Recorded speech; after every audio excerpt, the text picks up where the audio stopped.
Guys, mag-change oil tayo ng NMAX natin.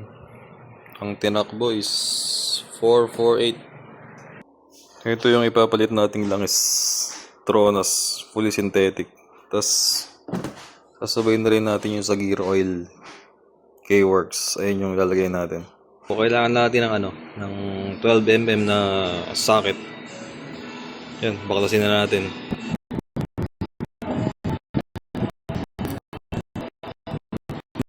Natin hindi pa sunog na sunog.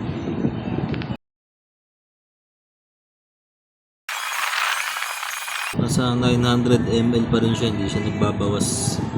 Tapos check ko lang yung oil catch can natin kung may laman.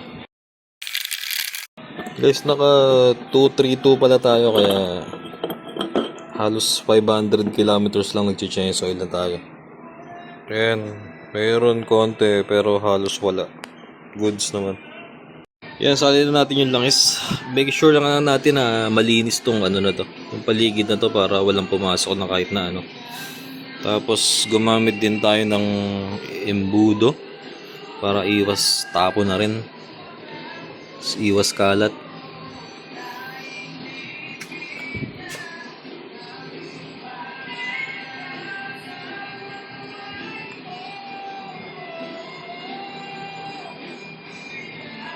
Dito naman tayo sa gear oil. K-Works, gamit ng mga karirista. Recommended ni Upod Works. Baka naman, Upod. Ang sali na natin. Nag-commercial pa tayo no? Gastos magmotor.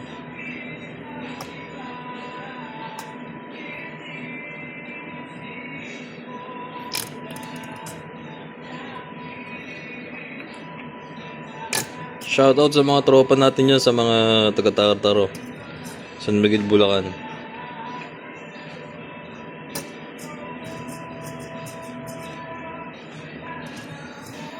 Yun, tapos na tayo. Tapos reset na natin. Yan, 448.